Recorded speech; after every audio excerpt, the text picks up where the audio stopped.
the best slashers of all time. My buddy from play school. The best was Leprechaun in the Hood. I was like, okay, pot of gold, little Irish dude walking around, doesn't sound like that's going to go too well. The Shadow Crew Podcast. Howdy, everyone, and welcome to a new and exciting episode of the Shadow Crew Podcast. You might notice that we are down one person. We'll let you guess. But hey, we're excited to be here. I am Chet Maddox. Welcome. We're happy that you've decided to hit play on whatever streaming service you're on. So thank you. And I am joined by the infamous Alexander Storm and Dr. Brantley again. Guys, I'm excited. We got a lot of great things to talk about today. And I'll be honest, you know, I kind of wish Chris was here to talk about a few of these. First off, how is everyone doing? You guys good? Oh, doing great, brother. Doing great. Okay. Living the dream. It's better than reliving the nightmares, I guess. Which, by the way, just a quick side note in wrestling, how great was the name American Nightmare to come up with for Cody Rhodes? Like, sorry, I think that's good. I gotta give credit where credit's due. Anyways, best of series, fellas. We're gonna get into the best slashers of all time, and I'm excited about this because I feel like there's gonna be debate on what we consider to be slashers. Mr. Storm, let's start with you. We're gonna do the guy who used the William Shatner mask that became evidently creepy from John Carpenter. We're gonna say Michael Myers. Yeah, baby, yeah. You think that's the best of all time? I don't know about the best, but he's up there though. He definitely has the best recognition for slashers, I would say. One of the first. Definitely one of the first. What about you, Doctor? Well, I remember seeing this movie for the first time when me and my sister were alone at home. Parents were out for the evening, and so we were watching on HBO, and it was the first Nightmare on Elm Street. And we were both scared out of our minds because we had all the lights off, and we're watching this. Nobody else is home. And then we actually heard something outside, and so we both got scared. And so we were freaking ourselves out and actually called the police. Freddy Krueger. One glove, 4 knives. That's all you need. Yeah, I mean that was good. I guess this is kind of where we'll. I'll just kick it off with whether or not these are slasher films. But I think I have two that I really only wanted to talk about because I think that they were, I mean, they did something for me when I watched them. And I'll start with this one, American Psycho. I think they're undisputed masterpieces. Hip to be square. Yeah, I think that's a slasher film. You consider that a slasher film? Oh, yeah. Yes. Even Okay, on the good. poster, he's got the knife, right? Yeah. Huey Lewis will never be the same. No. Doesn't matter if the news is there or not. He's it's always gonna be the same. But that's one. You put that Patrick Bateman in the same way that you would put in like Norman Bates. You know, even though they're real, they're still slashers. They're still scary. They're still, you know, doing a bunch of horrible stuff. They're just not wearing like, you know, some form of a psycho mask or anything else on. Well, Norman Bates was a little different, but okay. A little bit different. And there's so many. But the second one I wanted to bring up was the first Saw movie. Jigsaw. Yes. Jigsaw's a slasher. Yes. Just the very first Saw movie.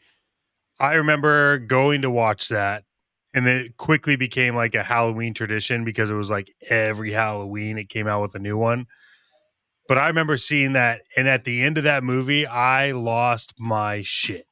And this is a spoiler alert, I guess, but shouldn't be because it's been out for so long. But when he just stands up at the end of that film in the middle of everyone's bullshit, I was like, nope. I think at that time too, and you guys correct me if I'm wrong, but at that time too, we weren't really seeing a lot of like original movies come out. No. So like no. when that hit, I was just like, this guy literally just laid there the entire time, crazy.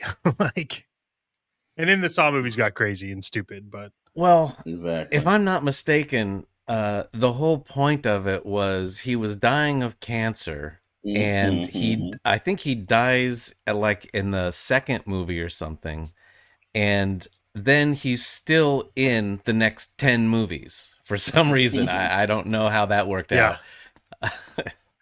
Yeah, it's because all of his people he took under his wing to train him to make sure justice gets applied properly.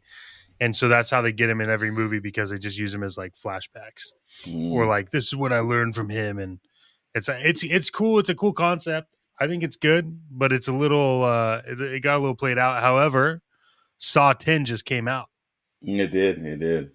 September 29th. And don't forget the Chris Rock, what was that, Spiral or some stupid thing like that? Yeah. Trying to reboot the Saw franchise.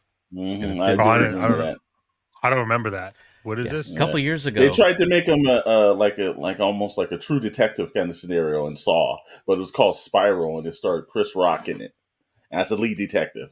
And it was a Saw movie where he was investigating Jigsaw, and it was sort of Chris Rock's idea for a reboot of the series, and it failed so spectacularly. That's why we have Saw 10 now. Wow, I did not. And you didn't even know it was a Saw movie, right? No, I didn't even know that. That's crazy. That might have been White Hills. Yeah. All right, well, we're going to go with anyone else. Since you did say Saw, I remember the movie that freaked me out when I saw it. Not as bad as to make me call 911. It's like, man, that'd be a fine nowadays for that one, Mr. Brennan. But it was, I remember when I saw it, and I thought to myself that it sounded real, because I have a bunch of family members from the South. And it was like, don't say his name 3 times out loud, Candyman. And I remember it kind of freaked me out. The honey and everything else was like, oh, that is a creepy dude. So I will say Candyman is pretty damn good character from a slasher film, man. And I hate bees. So I did not like that movie at all. Like bees coming out of the mouths and stuff like that. It was just like, oh, God. And not the remake, Tony Todd, the original.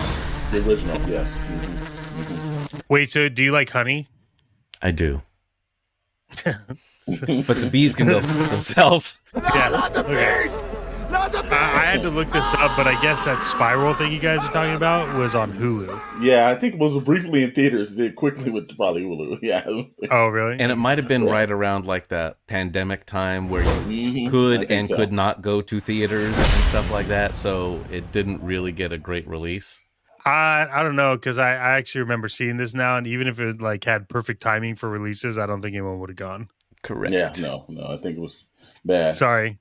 He's probably not going to be on the podcast, right? Is that no? It's not. That's never happening. Never happening. Dr. Brentley anymore? Oh, yes. Now, this is a family affair. It is the Voorhees family because, as you know, and in honor, we are filming this on Friday the 13th. Yes. But, and again, spoiler alert for a 40-year-old movie. But in the first one, Jason drowned and was dead. Mrs. Voorhees is going around the woods killing all these kids because she doesn't like kids anymore. There was really no good reason. They'd had nothing to do with her son dying. But she hated kids, especially if they were screwing around. And so she was murdering people. Kevin Bacon included in that first one. Well, you never noticed about those films though is that each one of the major slashers, they like took like at least 2 movies too far into them. Yeah. Because I think when they did like what Jason in Space, I was like, okay, come on. I could believe he could go to New York, but Jason in Space, you kind of just took it too far. Well, I don't know about that because first of all, it was Crystal Lake. Okay, Lake. And somehow in Jason Takes Manhattan number 8, he got on a ship that made its way to New York. It's like, okay. water's a little strange, and New York needs a lot of it, But I remember it like pushed too far. It's like when they take it, when the slasher films, it's like okay, where it becomes a slasher sci-fi. It's in space. You pushed it too far. Yeah, it's like Fast and Furious 9, where they're in like a Mazda Miata in space. I think it's Pontiac Fiero. Is that what it was? Pontiac Fiero. Yeah, that's much more aerodynamic. It's the same. It's the same difference. Yeah. Pretty much. You know what is highly depressing though, Mr. Storm, is that you knew what I was talking about. Oh no! Believe me, if there was before the Mazda Miata, there was they called them a coffin car. It was the Pontiac Fiero, because if you got struck in that car, don't need to cut you out of it. Well, and the Fiero comes with all those body kits, so you can make it like a little expensive car. Exactly. Yeah. Look, expensive piece of crap.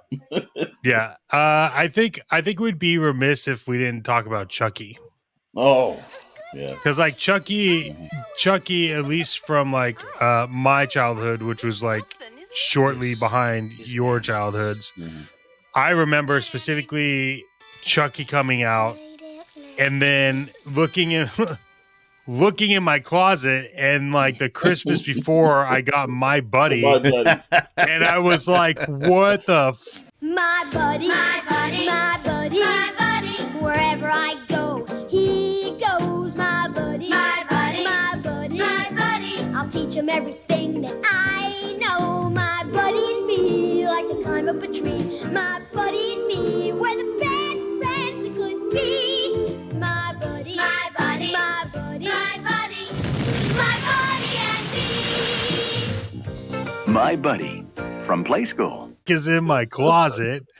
And I remember specifically watching Chucky as a young kid, and my parents were like, you probably shouldn't watch it, and I was like, whatever. And at the time I had to go to Blockbuster, we rented it. I was sitting there watching it, and then I had to go to bed, and my buddy was in my room on like my dresser, and I was like, not today, sir. No way. You are going in my closet. And I remember specifically taking that stupid doll, putting it in the closet, and then pushing my dresser in front of the closet, and then randomly just heard something at nighttime, and I was like, there's no way that this is going on. But yeah, that movie has an impact on my life. And the new version, they've got the streaming series, which is just started the third season, which I've actually really enjoyed. It's still got the humor, and they still do very good and interesting kills. It's not just him, doing the same thing over and over again. Chucky always has some interesting ways to murder people. That's exactly what the streaming networks need. What streaming network is it on? It's USA. It's Sci-Fi Channel. Okay, and I think Peacock. Peacock, yeah, the least known streaming channel of them all. Yeah, but has all the good stuff. Yeah, but I think Chucky's one that we got to bring up. He definitely one that I was talking to Dr. Brentley today, and I was like, he's probably not going to be in there, but technically he should be. And and when I go with this one, I know we laughed a little earlier today about it, but I always think about a magical pot of gold, and I think about a leprechaun. The Leprechaun series? Oh. And that was the series they did jump the shark into space on. Leprechaun in space. Yeah. But I remember the best one out of the trilogy, and you know what I'm about to say, man, was Leprechaun in the Hood. I was like, okay, pot of gold, little Irish dude walking around, doesn't sound like that's going to go too well. When Mac Daddy discovers a magic flute, that's all I want right here. He becomes the richest man in hip-hop. Hey, get these losers out. But when three young rappers... kind of like Robin Hood. Instead, we're going to be robbing in the hood. ...stumble onto his musical treasure. Everyone will have... Leprechaun? I don't think I've seen Leprechaun in the Hood. Oh, it's a classic. There were two of them. He went to the Hood twice. Two? Yes. And then he went to space. I'm watching it. I'm telling you, if he's in a lowrider and he's like blasting Tupac out of the car. Then I'm turning off the television at that point, brother. It's either Batista or the Leprechaun.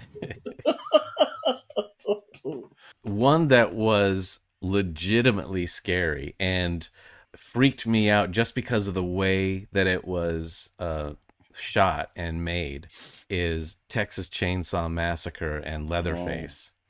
Because it was, that first one was shot sort of like a documentary where it was like no frills. It was, it felt like handheld. They were just out there doing stuff. And this awful place, these also were the stupidest people. You don't go into somebody's house and they've got like chicken bones hanging from the ceiling and furniture made out of antlers and stuff. You're like, so what? Decided let's go somewhere else. But that movie kept me out of Texas for years, man. Like, I remember, and they did do a good job on a documentary because I remember I was going to school and people were like, yeah, I think that story like really happened, because that was pre-internet days. There was no Google to fact check. It was just one of those urban legends. But I remember people was like, no, that really happened. So somebody was wearing somebody's skin. You're like, what the kind of crazy crap is that? Yeah, I don't think so, bud. I don't think so, Tim. So a lot of times when we do these best ofs, we come across the scenario where we go, you know what? That just is like a category in of its own, right? Like we're talking, and like Keanu Reeves has like a category of its own. Mm-hmm. Would you put Rob Zombie in his own category, or does he have specific movies that you think would line up? Like The Hills Have Eyes. Great film. You know what? It's kind of hard because his movies are fairly unique. I don't know if you would categorize it totally as a slasher. It is horror though, but I don't know if you can totally put any of his characters, because I know he's had a couple of them that survived. I think it was the Devil's Reject. They did through several films or something. Those characters. The Devil's Reject is my specific Rob Zombie movie that I would consider slasher. I think it's on the cusp, but I don't know. And that's the only one of his that I think is halfway decent. The other ones I don't think are really good. Even the Halloween ones he did are pretty bad. Oh, I wasn't a fan of the Rob Zombie Halloween. I was like, meh. Here's a funny story that one day we were going to compile into like a book of the conventions and things we go to. So we I think it's Hall H or something, isn't it, Julian? Yeah. Like I said, we're in Hall H, and we specifically go to see Rob Zombie's, because he's going to be at Comic-Con. He's in Hall H, and we specifically go down there to see the Halloween preview. And everybody's like, "All right, man." It's like, so Rob Zombie comes on stage, he shows the Halloween film, and we're sitting in the audience. We're like, "Oh my good Lord, this is terrible." Everybody's sitting around and people started clapping and we're like, what's going on? So then directly after that presentation goes, we're like, the next one, Frank Darabont. Oh, the guy that did Shawshank Redemption. We're like, all right, well, we're going to sit for Frank Darabont. So he comes on stage. He brings a couple of actors on with him and everything. Thomas Jane walks out and everything. And it's The Mist. And he goes, oh, yeah, there's this movie that's coming out and I'm directing. It's The Mist and everything. It's based off a Stephen King scenario. And we're like, okay, cool. So they show the actual trailer. People are sitting in the audience. And like, he goes, one guy goes up to the mic and says, well, I'm looking at the footage and everything. So what's this going to be on like TBS or like, TNT or something? And he goes, no, it's going to be a theatrical release. People started getting up out of their seats and walking out of the hall. And we were like, are you serious? We're like, seriously. And he said, no, wait a minute. You guys are watching this. There's no special effects in it. And like people walking out and everything. So it goes to the theater. I decided obviously it wasn't really that good for people walking out. So I'm watching it. I think it's on like HBO or something, Showtime or something comes on. And then I watched the movie and I'm like, that was a really good movie. Like, what was going on with that? But that was the strangest thing. People sat through Rob Zombie's Halloween and clapped. They see a clip of like The Mist that Frank Darabont's on stage, and people just started walking out in droves. When the guy asked, he said, "Is that going to be on TNT or cable or something?" He goes, "No, it's a theatrical release," and people just started getting out of the theater. It was the craziest thing I've ever seen at Comic-Con, man.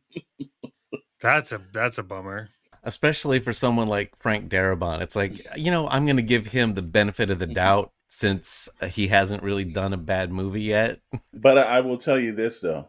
When I heard that he was doing The Walking Dead, I'm like, I'm going to watch this. It's like I said, there won't be a missed thing happening to me twice. I can tell you that. But very interesting story about Frank Darabont and Rob Zombie's Halloween and everything like that. But I do think The Devil's Reject is probably one of his better films.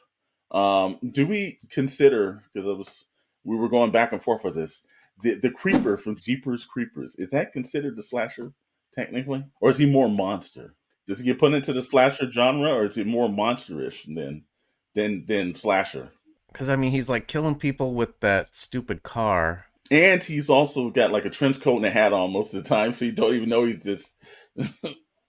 So that's always kind of gets me. It's like, does he fit? But didn't he have like a big sickle or something that he was killing people with? Yeah, he had a couple of things, man. The movie keeps going. I think they've done like 5 or 6 of them. He keeps going more unique every time I see it. But I can't really debate if the Creeper's technically a slasher or not, or is he more considered monster? That kills us. It kills us for the best of. I think it could live in both. Any other finals on this? Yeah, there's Ghostface Killer from the Scream movies, which is a different person every single time, but he is murdering people, or they are murdering people with all knives and stuff, but it is mostly slashing. That is true. That is. I always forget because what were the like mockumentary films that they did of Scream? No, the scary movies. Yeah, scary movies. That's why. Mm-hmm. Yeah, that's why. I'm like, I don't know if Scream is, because I always confuse it with like the scary movies. I'm like, wait, no, that's 2 different things. It's like they just recently, like last year or something, did another version of Scream, right? Yeah, they did. Yeah, they did with what's it? Jenny Ortega. Yeah, Jenny Ortega. That's it. Mm-hmm. Yeah, that's a classic. Everyone has seen a version of Scream somewhere, whether it was like funny or was like the first one or the most recent one. Someone's always seen Scream. I guess in a way, like you could kind of like judge the best of series on if it's the best. Probably everyone's heard of it. Mm-hmm. True. Right. Mm-hmm. There's stuff we watch. It's like, well, no, that is the best, but then also like no one else has seen it. So True. Any other ones? No, I think we rounded out the series, because no matter how many people we throw in the comments, somebody's going to tell us we're wrong. True. I think there's really only 3 or 4 at the top that are in contention, but I will say, Chet, that you didn't bring up what was it, the Night Killer from Cobra with his special knife. Well, I can't bring him up every episode. Well, yeah, you can. Come on. Okay, fine. Night Killer gets his own series. The knife is iconic. The Cobra Files. I disappoint myself a lot, I guess, is what I'm trying to say here, Doctor. Awesome. Well, I think we can round that out. I would be interested to hear what people have to say. So if you have your own thoughts, make sure you're throwing that in the bottom of the comments so we can read it and tell you if you're wrong or not. But there's been a lot of news, and we talked a lot about toys before and kind of like finding the toys and Todd McFarlane toys. So what have we gathered from New York Comic-Con news? Well, so far, because Comic-Con's running over this weekend, October 12th through the 15th. Yesterday was the first day, so we're in day 2 of it. So far, the only news that I've seen that I thought was pretty poignant was, one, Todd McFarlane is not there this year, probably because Toy Fair was a couple of weeks ago. So I saw an interview that he did at Toy Fair. I don't know if it was like Pixel Dan or whoever, like YouTube channel. I can't remember which one it was, but he was talking to Todd McFarlane. Todd McFarlane was like walking him through the booth and kind of talking about his idea on like the toys and things like that. And he made a comment. He's like, yeah, you got like, they moved Toy Fair so far down the path that now we're hitting up New York Comic-Con. And Todd Farland's response, in my opinion, was like foreshadowing to him not going. Because he's just kind of like, yeah, I mean, it's too close. Yeah. So, and people fail to realize that even though the amount of money that people see the revenue and everything, he's still a small company. He's not as big as like, the Hasbros or the Mattels. So it's a lot of logistics. And you think about something, is he going to stay in New York for 2 weeks and just do Comic-Con, or is he's got to pick and choose, the setup and the time and the people that have to go with him? Because normally he does a pretty big production when he does go to even some of the smaller conventions. Yeah, I mean his booth at Toy Fair was gorgeous. It was great. It had everything you wanted to see. It had all the different price points. That and Super 7 was good, but DC Comics announced that they're bringing back probably a very good series. I hope they don't mess this up. But it's the Elseworlds series. Now, when Dr. Brentley and I were glimmers in the comic book world reading, the Elseworlds series was the thing that pulled us into even the modern day, like, Batman stories and everything. Because I remember Gotham by Gaslight.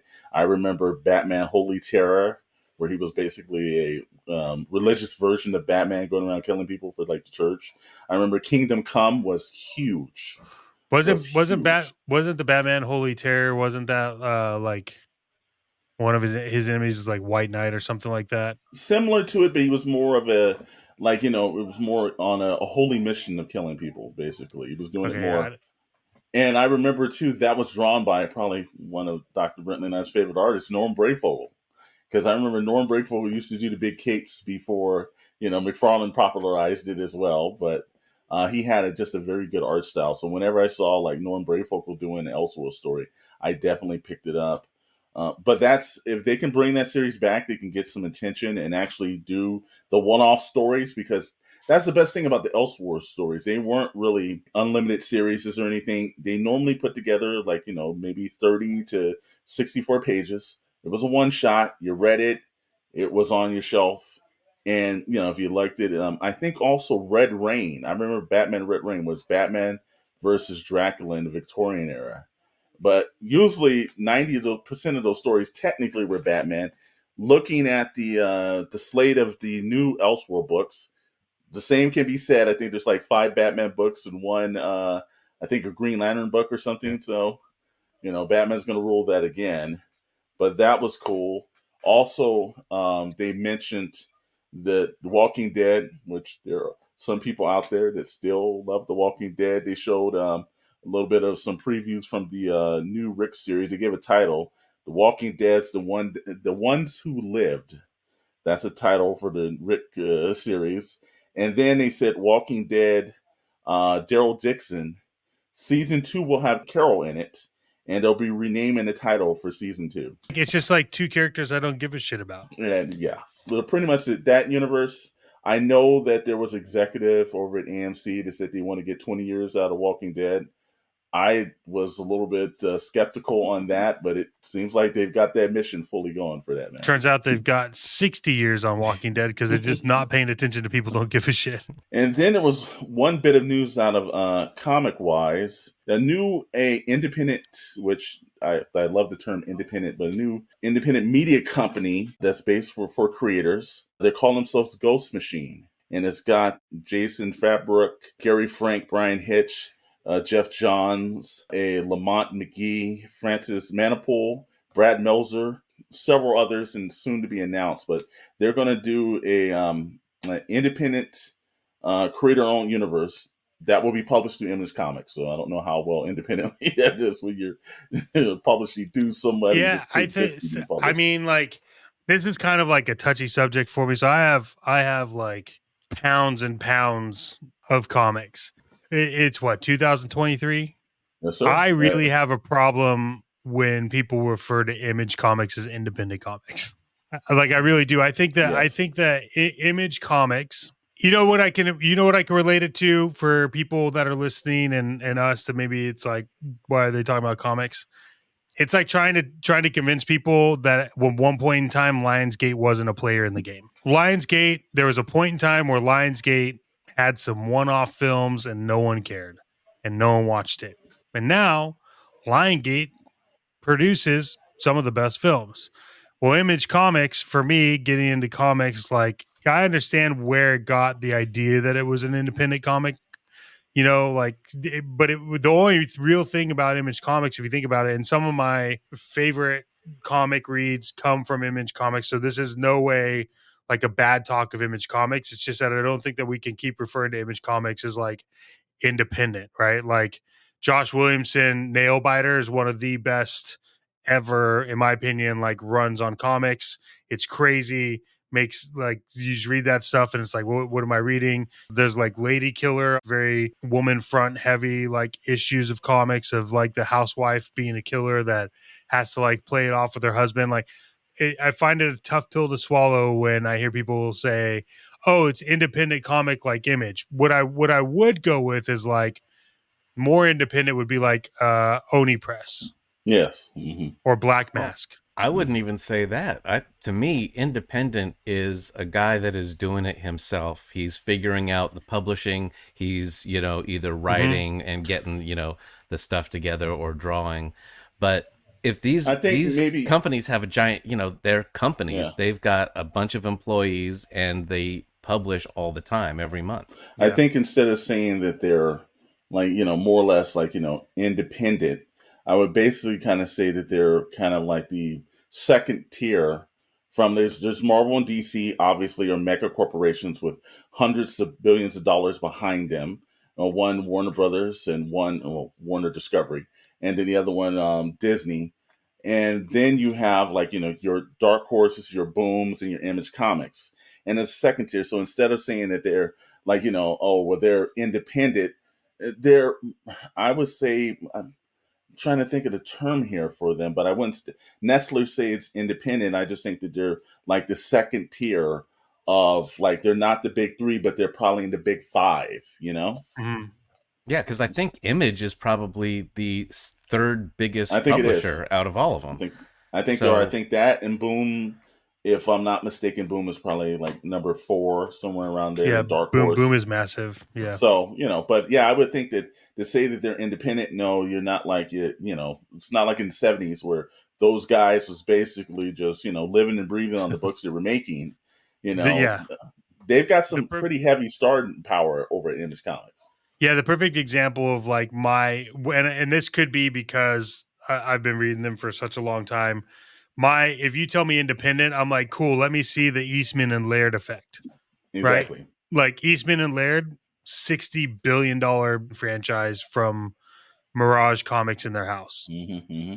That's independent. That's about as independent as you get. Because now I'm still spending money on Ninja Turtles, and I read that shit when it came out. So that was like what, 88, something like that. So yeah. 86. Yeah, that I would give you your definition of that is absolutely correct. Eastman and Laird were passing pages through windows, and they were basically inking and doing everything, and they were living and dying on that book that just exploded. And I think that Image Comics, you had these guys that came down from Marvel and DC who decided to go on their own, and they seemed like they were independent, but one time they were. Well, they were. There's a difference between independently wealthy and starting books. Well, and I guess independently poor. I guess that's the thing too, because like at the time, like when Image Comics is forming, right, they all could still call in favors, right? And Eastman and Laird, like, yeah, they were good, but they were also drawing for like the newspaper, so they didn't have like the people that they could call in favors to, like anyone that kind of like stood up Image Comics. So again, my stance is still show me the Eastman Laird effect, and I'll tell you it's an independent comic.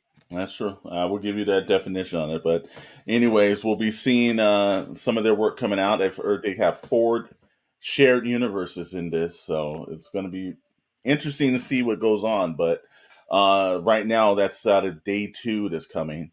I think we were getting ready to get into a topic that we were laughing about a little bit last week, and we were going over some cynical things about the Disney Plus shows that were starting to come up. And we had a little bit of news that hit the Hollywood Reporter and Variety and a bunch of other things this week. Apparently, Daredevil Reborn was halfway through shooting their 18-episode first season, and the executives up there decided to scrap 8 of the episodes that had already been shot, and they're going to redo the entire season. Apparently, it's come out that Marvel TV does not use showrunners for their shows. They do why not not? have.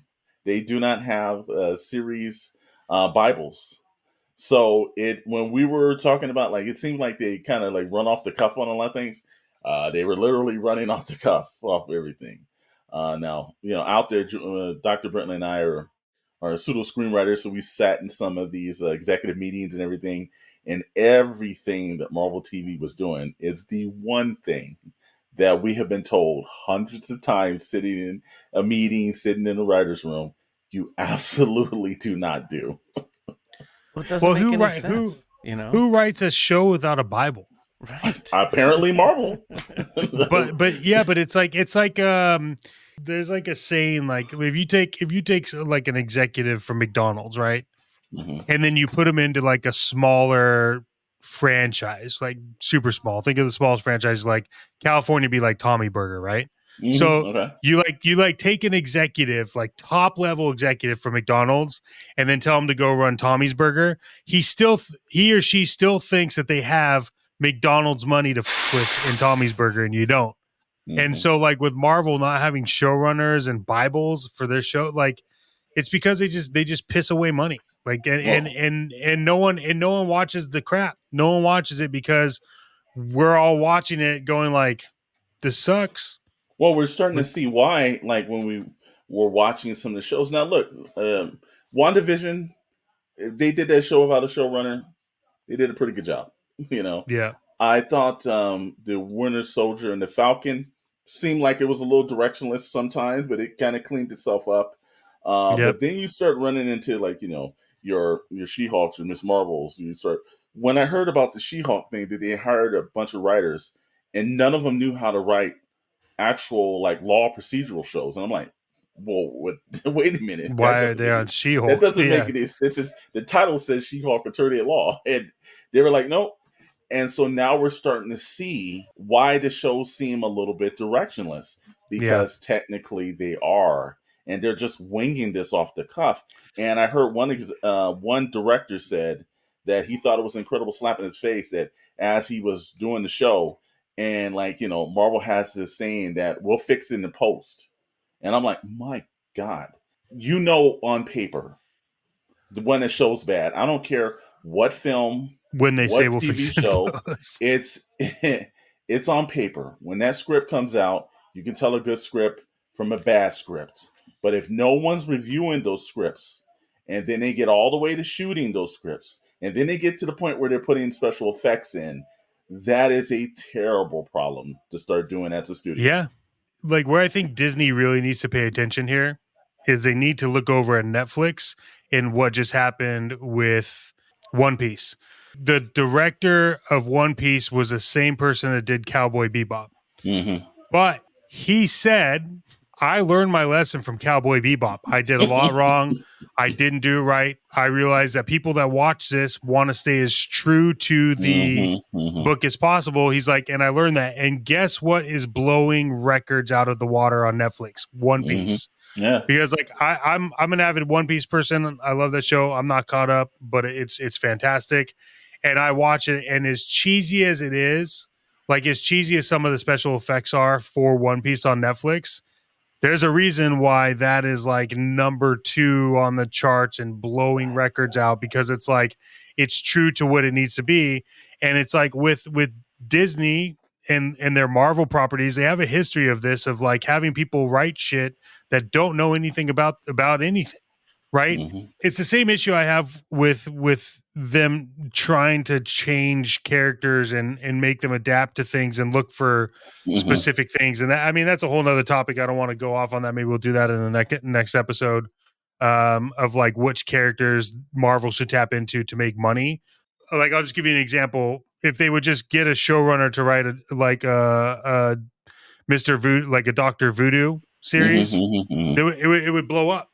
It would absolutely blow up, and you would get a bunch of people do. But they have, no showrunners. They're scrapping 8 episodes of Daredevil that's already been shot. Like, what are you doing over there? You're just playing with McDonald's money at this point. Like, what are you doing? And the way it turned out is because of the writer's strike, Kevin Feige actually had the time, and he started watching what they had shot. right? And so because all production stopped.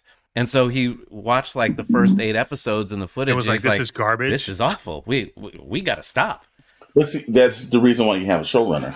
Because a showrunner before, again, like I said, for all the people out there that don't know how Hollywood works and everything like that, it's normally you can tell on paper when something's terrible. And showrunners like, no, they go through multiple rewrites of pilots constantly. Sometimes some shows take years to develop because they're like, we can't get this script right. So let me ask you to this then, because you're in that side of the business a lot more than I am. What is like one of the most recent series you know of that's had a showrunner that nailed it? Well, I'm not a avid watcher of this show, but Yellowstone, Tyler Sheridan. That's a good show. He is the singular vision behind that whole series. He writes just about every episode, right? Almost every. And, he directs a ton of them. And, it is his vision. And when you have one particular vision, right, you don't have 20 people throwing their ideas in, and that could completely derail it. WandaVision, the reason that was as cohesive as it was is because there was one director. I think it was Matt Shankman. And so he was directing all of them. I don't think he was writing all of them, but it was his vision for the whole thing. It's like, we're going to do all the different, sitcoms and then work our way up to the real world and all this. And you're going to figure out along the way what's happening. If it was a bunch of people throwing ideas, they may have done that for one episode and then thrown it out and tried to do something else. It's like, no, we have to stay the course and do it this way. I'll tell you the singular point. You're right with Yellowstone that worked up until the 4th season, and then ambition and time started catching up to him, and then you started to see things like we're almost 6-7 months removed from there was supposed to be 2 parts of Yellowstone, and so sometimes singular visions do work, but I think the showrunners are vital to shows because they're going to keep it moving. They're normally the head writer. They've been down this game before. They know how to move pacing and get a writer's room to work well. And they, in hand, are the assistant to the directors of the vision. And when you just have somebody just like, all right, here it is. There's a couple of scripts that's great. Guys go out and shoot it and everything, and then there's no vision that's being kind of put into it. And the people are like, because there's been times where we've watched certain Marvel shows, and we're like, why does this show seem like it's rudderless? And when I saw that report came out, I was like, oh, okay, now I understand why it made sense and why the show, Secret Invasion should have been big, but it felt like it was no one at the helm. Here's an important question then about Marvel. Why were all the Marvel live actions on Netflix better than Disney can produce on Disney Plus? Because they had showrunners and they had writers' rooms. And Jeff Loeb was behind it. And they had people that gave a shit about the lore and about the history. Like, I'm going to tell you right now, The Punisher, the first season of The Punisher on Netflix, you literally couldn't. I don't know if they could have done it better. No, just how it was. It's the same with Deadpool.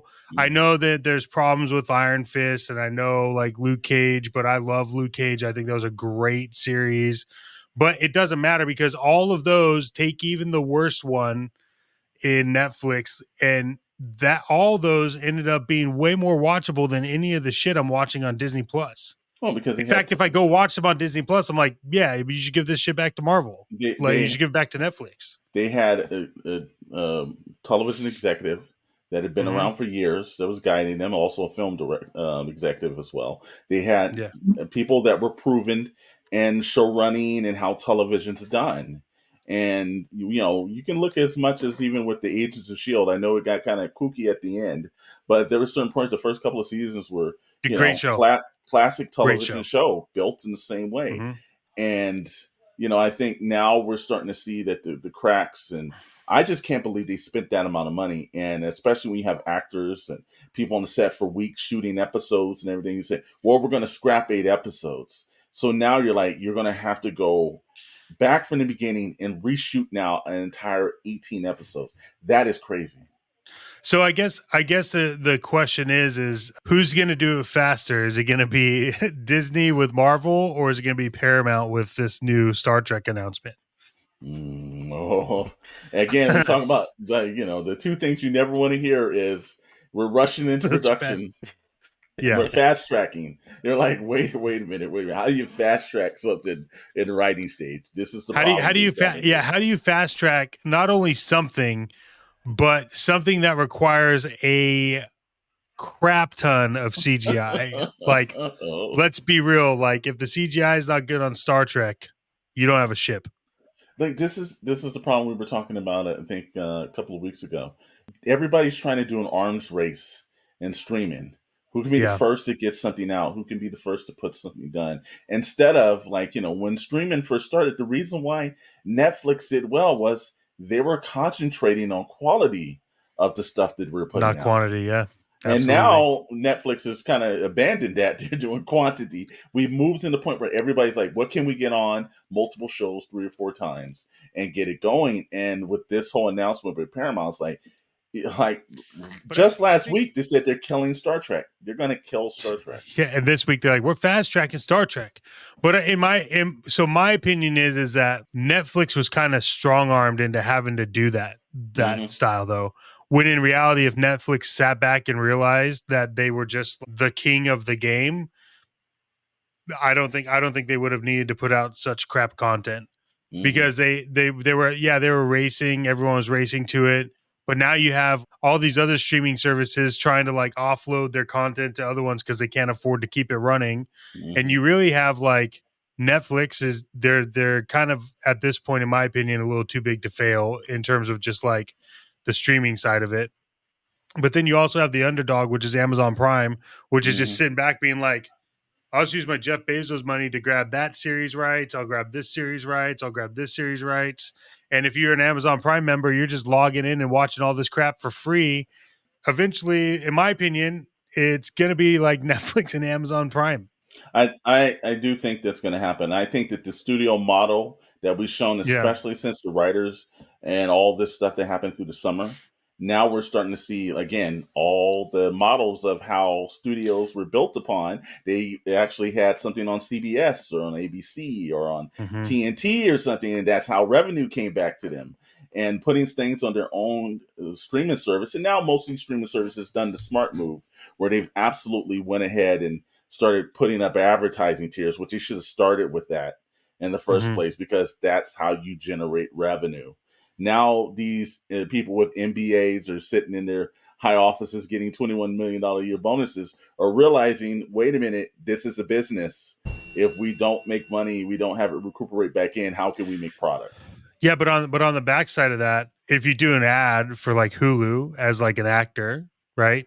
And you're in that ad, now you have the problem with the fact that like Hulu can run your ad as many times as you want and you don't get residuals off that. Well, I think they tried to rectify some of this with the I think they did, but I have a really close friend, and he's a great writer. He's done a lot for like Fairley Brothers and stuff like that, but his wife is like an actress, and I remember I would see her face on Hulu like every other ad when I had the ad thing, and I was like, how, like, are you making like money on this stuff? Because like we were talking about this back and forth. She's like, no, I signed like one contract and then they can run it as much as they want. And I realized that if I just got paid every time they ran my ad, I would be making a lot of money. So I think that's the way it used to work, is people that got commercials back in the old, when it was only 3 stations. Yeah, VHF and UHF. Well, no, ABC, CBS, NBC, but well, I'm talking about the radio waves you could watch it on. But it's like you got paid every time the ad aired. It was a tiny bit, but if it was a huge hit, like the Life cereal, right? Mikey, he likes it. That kid got rich because he got paid every time that was on, and that commercial lasted for probably 15 years. Oh, way longer than that. That was like 1995, eating a bowl of cereal. Yeah, I saw that commercial. So that kid, that was for the 1970s.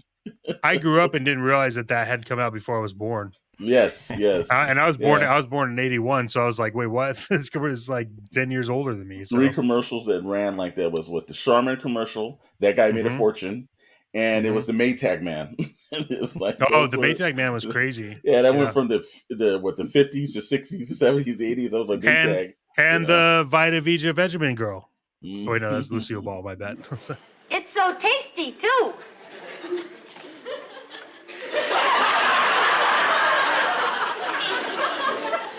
Just like candy. Oh man, no one knows that show. That's the aspect when it boils down to it, is that, you know, streaming is there's obviously gonna make changes. I do think that Netflix is in a very prime position to survive the streaming wars. But yeah, don't sleep on Amazon Prime, because Amazon Prime's not dumping a whole bunch of stuff out. No, they're keeping it. They're methodical with what they're doing. They're not in an arms race with anybody. Hey, look, what I tell everyone, like, if you want to jump into the nerd side, and this is where my brain goes because of the stuff I do outside of this, Amazon Prime doesn't have to pay for the back end to support their streaming service because they own it. They own everything that everyone builds their streaming services on, the back end servers and all the databases like that. They all use AWS for the most part, and that's Amazon, and they just get it for free. And so all they have to do is sit back and be like, oh, I could get more eyeballs by getting, DC dumped all of their live action to Prime. So if I want to watch Batman, I can just go log into Prime and watch it for free, right? So it's like you have to realize, like, they're going to do it. So I guess the real question is, should Paramount take their time with Star Trek or just rush it and see what sticks? I think they should take their time, but also, just like they just announced that earlier last week, I believe, that Prodigy will be heading to Netflix now. I think that it's a point where they needed to say Paramount Plus is not working. There was an executive actually that said they had done an independent audit, and they said you should dump Paramount Plus because you're losing so much money. And I think that they should actually go, like, same thing like Sony does, just send your stuff to a Netflix, and, you know, start getting your residuals and money back. And actually, you know, Netflix doesn't make money if people don't watch the stuff on it.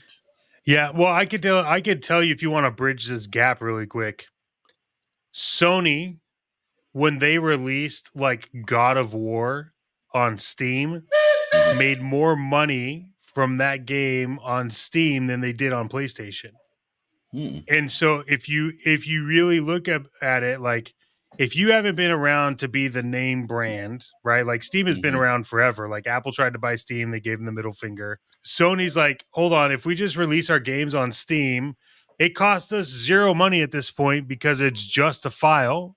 And so if they pay $65 to buy it on Steam, that's $65 profit, right? Obviously, they got to pay residuals for everybody that's been involved in it, but at some point, it's just free money you're giving away. And they made more money by releasing their games. So now you have to wonder, like, Sony is like, well, let's just go back to being like a software company and releasing really good games on like other platforms and making money. And it's the same thing as, like, Sony owns the rights to Spider-Man. Let Marvel play with it. They put Spider-Man in a Marvel movie and it blew up.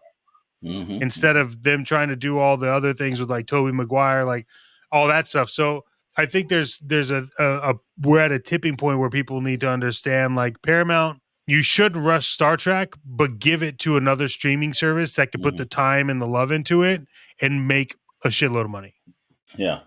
I think the changes are coming, especially now that the studios collectively lost their behinds over the summer. Yeah. There's reckoning that's coming. Like I said, you know, the Discovery Warner Brothers thing, which I thought was absolutely a crazy move for them buying. I'm like, that's not going to work.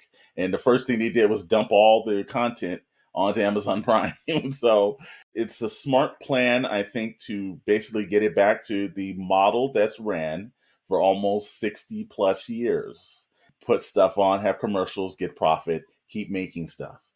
You know, so I think the streaming wars is winding down, and we're starting to see the overall losers in that. And part of it is, I saw something today that was saying in about 2 years, they think Discovery is going to sell off Warner Brothers to Universal.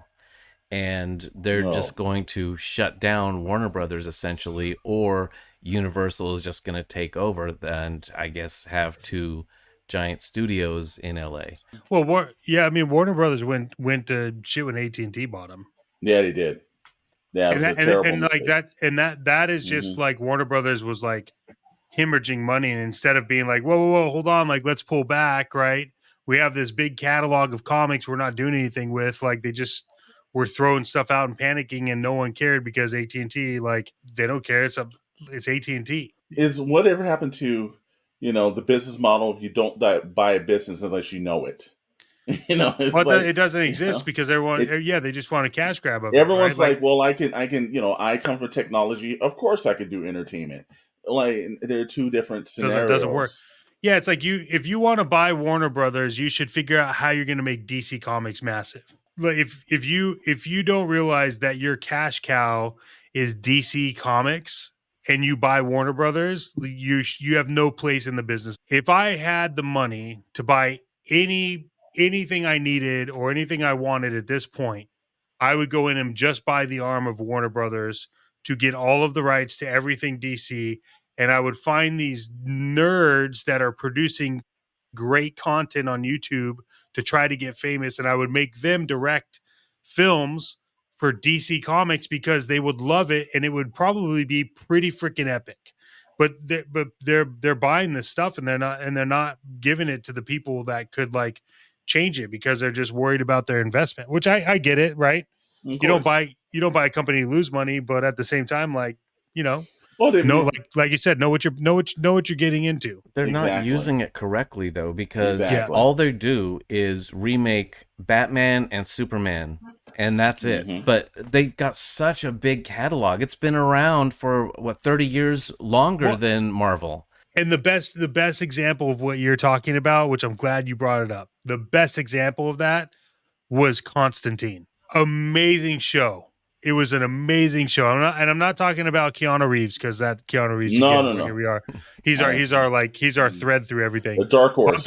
But I'm talking about the Constantine show was fantastic, and then they canceled it, and I was like, this makes zero sense. I have no idea why you canceled Constantine. Because he smokes on screen? Because he's kind of like got a chauvinistic attitude? Like, I don't understand why we're canceling this guy here. But yeah, there's so much great content in there and they don't use it. And they're like, well, I don't know. Like, it's like, well, because everyone's tired of seeing Batman. Like, I'm sorry, but like, I love Batman. Batman is like one of my all-time favorites. But like, can we do like a different version of Batman? Can we get into like true Detective Comics Batman and stop trying to like play the sad boy Bruce Wayne parents died? Like, can we just get into the fact this dude's intellect is beyond anybody else's? And like, I would do stuff like some of the Elseworlds. That would be great as one-off movies, right? You can cast a new Batman for this one particular thing that he's good for. You can do all those interesting things. Like Marvel took a chance when they started, it's like they started with their main characters, but then they went into Guardians of the Galaxy, which normal people had never heard of. And no one heard of it. So and James Gunn had a passion for it. Yeah. And they just need to find those people that can connect with the DC characters that people haven't heard of. So you bring them out so people do hear of them and make that their new favorite character, Yeah. And speaking of that gives us to a great segue with the Guardians of the Galaxy, but it's a terrible segue too. This week, we lost a comic legend. Keith Giffen passed away at age 70. Speaking of Guardians of the Galaxy, this man was the co-creator of Rocket Raccoon, which is a fantastic character. The creator of Lobo, which soon I believe Jason Momoa's going to be Lobo in the new DCU or whatever they're calling it. And then he was also creator of a film that I'm kind of glad that came out this summer. And I know we kind of didn't think it was too good, but I'm glad that he was able to see it at least. He is the co-creator of Jaime Reyes, the new Blue Beetle. So that's a heck of a send-off, but we lost an actual comic master, a person. I was reading something from the owner of Boom, Richie Ross, and he had a beautiful tribute to Keith Giffen. He basically said that the whole entire reason that Boom exists is because of Mr. Giffen. And it's sad when we lose these guys. But I'm so happy that he got to see his characters on the screen. Chances are, unfortunately, I don't know what deals he got in the background. I pray that it was something that was divisive. I didn't hear anything from any of his family members or anything directly from him that I can remember him being a little bitter about it. But I'm hoping that he got compensated well for the great characters that he created. And it's a shame, but at age 70, we lost a master this week. He's also part of Justice League. Yeah, Justice League International. Mm-hmm. Yeah, which is big. If I'm not mistaken, Doom Patrol. If I'm not mistaken, I think he was the one that wrote the story where Batman punches out Guy Gardner. If I'm not mistaken. Yeah. So, it's a shame when we lose them. We're losing more of these masters, these guys that were purely the artists from the days when they used to knock out 30, 40 issues, when they were basically working for two companies. They were in the trenches. These guys were designing things, not for the part of it moving into one media into the next media. They were worried about how to make the best comic books out there. Yeah, he had a great sense of humor, and one of the things that I remember him being involved with was he did the layouts for the entire 52 week. Every week there was a new comic book for that whole year. I remember that one. The 52, but he did all the layouts for the entire series. Are you talking about the new 52? No. It was called 52, and it was week 1, 52, week 2, 52. And so every week there was a new comic book that came out, and it was this huge thing leading up to Final Crisis. And I got every single one of them because I was into it. But that's a hell of a job. First of all, every week you have to do an entire 22-page story layout. That's why he wasn't drawing them. He was just, essentially he was the architect behind the whole look of the series.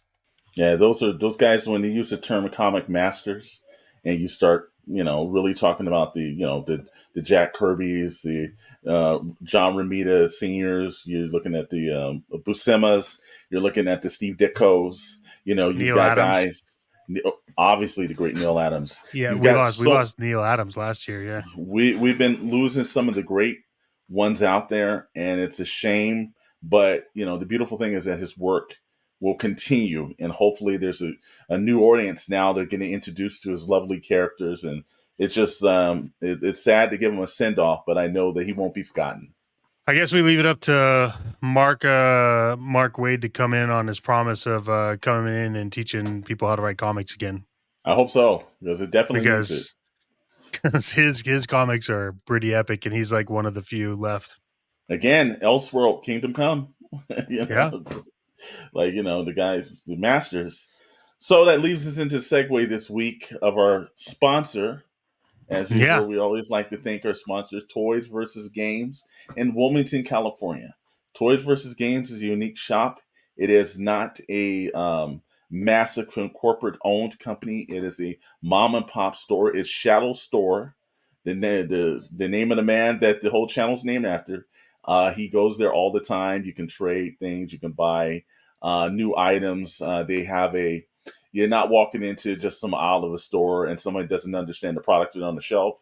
You've got somebody that will go and basically give you the customer service that you want for your hard-earned money. So if you're actually going to do something, that sponsor of the Shadowe knows, Shadowe Crew Podcast, Toys vs. Games. They're on Instagram, but they're in the city of Wilmington, California. So we'd like to thank them for sponsoring the podcast.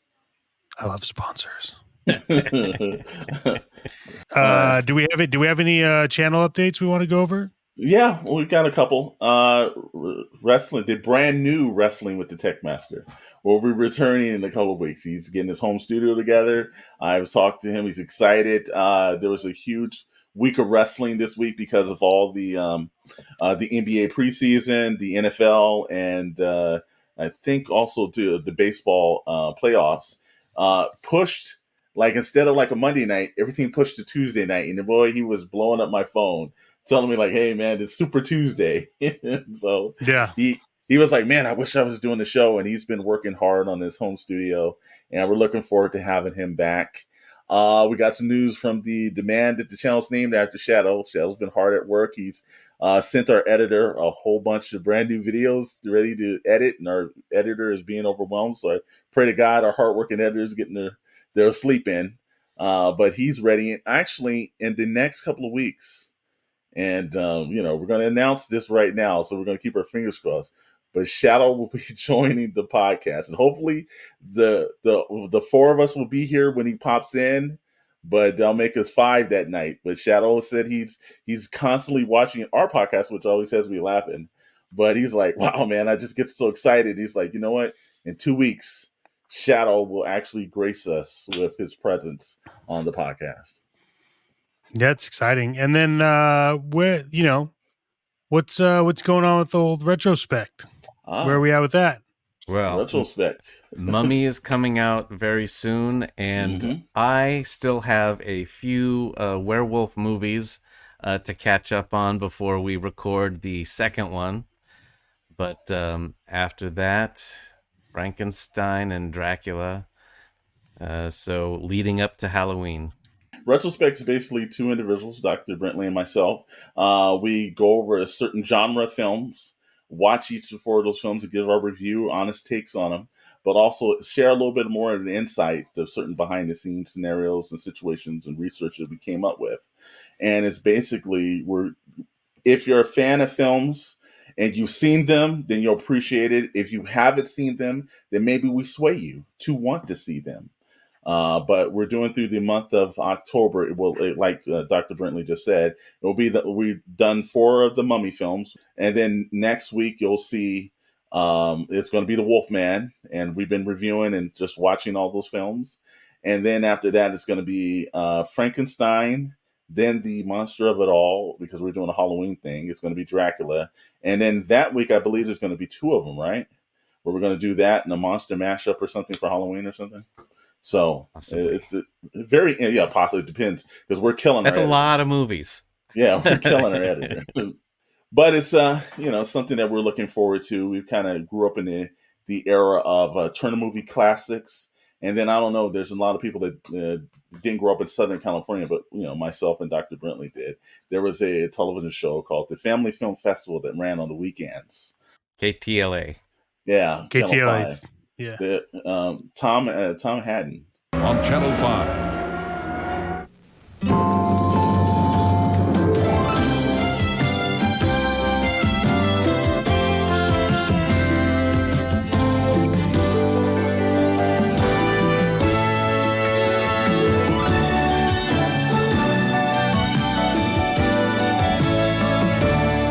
Hi, everybody, and welcome to a visit with the Munsters, the original gang of cheerful ghouls from the first go-round on television in the 1960s, and their very funny jump onto the big screen called Munsters Go Home. We used to run those shows, and I remember watching them as a kid, and that gave us the idea to do the retrospect. So we wanted to kind of do a classic version of that. And my favorite, I grew up watching Elvira.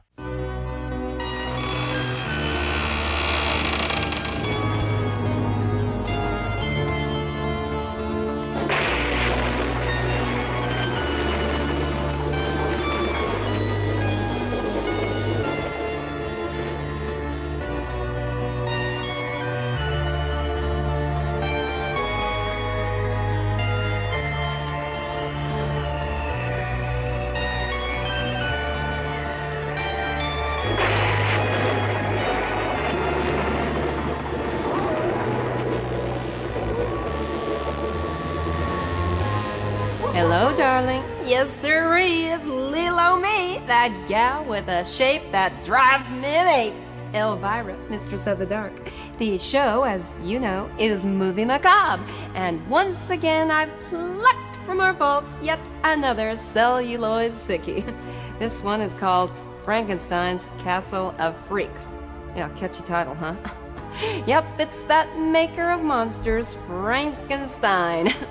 What? I always thought that would make really a terrific name for a fast food chain. You know, the Frank and Stein? Hot dogs and beer, Frankenstein, get it? Yeah, well, it's something to think about. And something else the advertisers would like you to think about are these little pearls of wisdom. They're commercials. On the weekends. I loved, just because she always had something snarky to say about these awful movies, but I loved watching these terrible movies because it made me feel like, hey, you know what? I could do this. Yeah. So then I guess the question is, are you going to buy the NECA Elvira? Probably not. No, okay. What if she dresses up like Indiana Jones? Yes. Yeah, then he'll buy it. He'll buy it. Elvira with the whip and dressed as Indiana Jones. He's like, I'm in. I'm all in. You know what? That would be a huge seller. Just Elvira with a whip. There's a whole section of fandom that would go for that. Yeah. If Elvira was around, she would have done that on one of her Saturday night shows. That the Kingdom of the Crystal Scroll. She would have done that one. I would have paid money to see Cassandra Peterson do that one.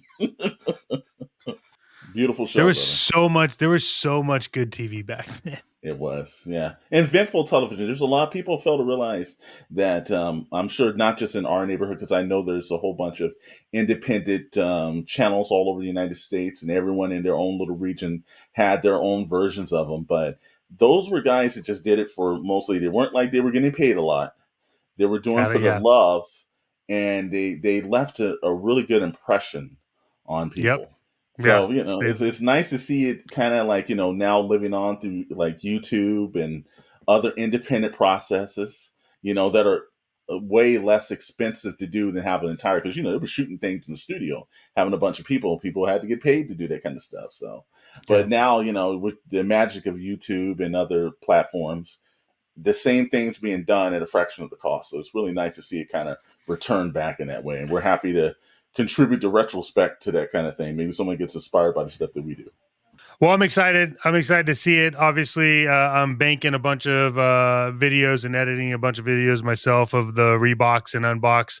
And I actually, little side note here, have an idea for my first Reeboks, because I realize there's something I have in my closet that I just don't care about. and I'm probably going to. But from all of us here at the Shadow Crew podcast, thank you for sticking around. If you stuck around this long, don't worry. You'll have another one coming up shortly after this. But, like, subscribe, leave your comments below, thumbs up, thumbs down, smash all those buttons. Remember to come back. Make sure you do the little bell thing so that when we do publish something or anything at all, or go live or whatever we decide to do that day, you get notified of it, because, frankly, that's how you find out what the hell we're doing. So, thanks again for showing up, and it's been great for us. You let us know if it's been great for you. And until next time, stay classy, and we'll see ya.